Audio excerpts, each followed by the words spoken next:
I always thought our neighborhood was safe, quiet, normal, but I found out the hard way that some nightmares don't walk through your front door. They wait above you, in the dark, in the crawl spaces you never think to check. We moved into the house in September of last year.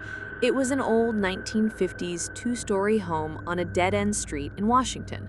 Lots of wood, creaky floors, low ceilings, the kind of place you'd call cozy if it wasn't so drafty at night. The first few weeks were fine. I live with my wife, Rachel, and our dog, Bailey. We'd just gotten married, and this was our first real home. We spent our evenings watching shows, cooking together, just enjoying life. But one night in late October, Rachel shook me awake around 3 a.m. "You hear that?" she whispered. I sat up. The house was silent, at first. Then I heard it. Scrapping, slow, rhythmic. It sounded like something moving above us, in the attic. Not walking, more like dragging something, or itself. I brushed it off. "Old house, raccoons maybe," I muttered. But over the next week, it kept happening. Every few nights, always around 2 or 3 a.m., we'd hear that same dragging sound. Sometimes it was followed by knocks, dull thuds like someone bumping into the attic walls. I finally grabbed a flashlight one night and went up there. The attic was empty.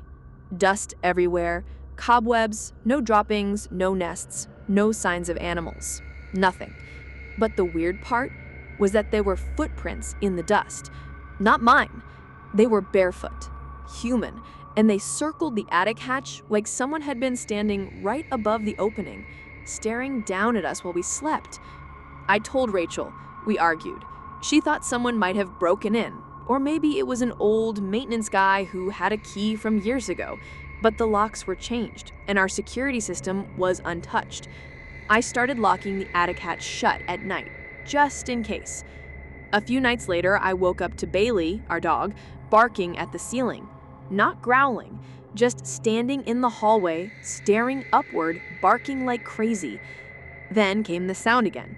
Thump, thump, right above the hallway. I shouted, grabbed a broom, and yanked open the attic.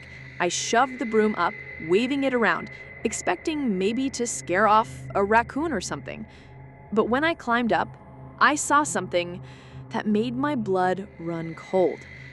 There was a pile of our things in the corner. Small stuff. Rachel's hairbrush, one of my socks, 2 spoons from the kitchen, and Bailey's chew toy. It was like someone had made a little nest. There were also scratch marks along the wood beams, deep ones, too large for rats, almost like someone had clawed at the walls. We called animal control the next day. They came, inspected the attic, told us they didn't find any signs of wildlife. No entry points, no droppings, nothing. Right.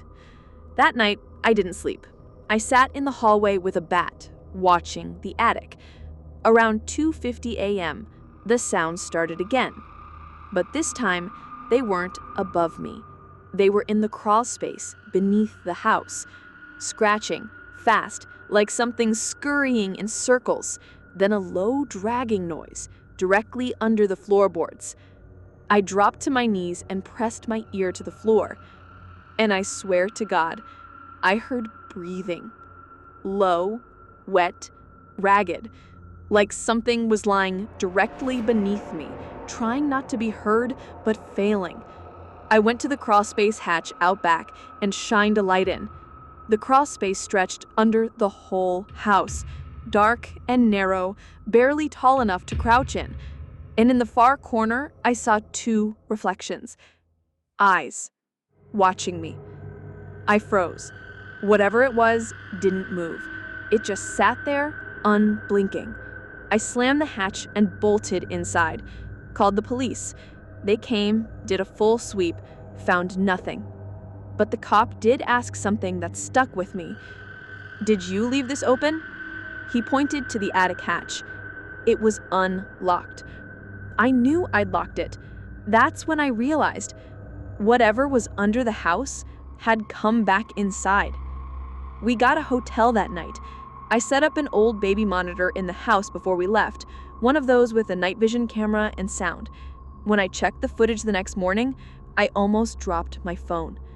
At 3:12 a.m., the attic hatch slowly opened on its own.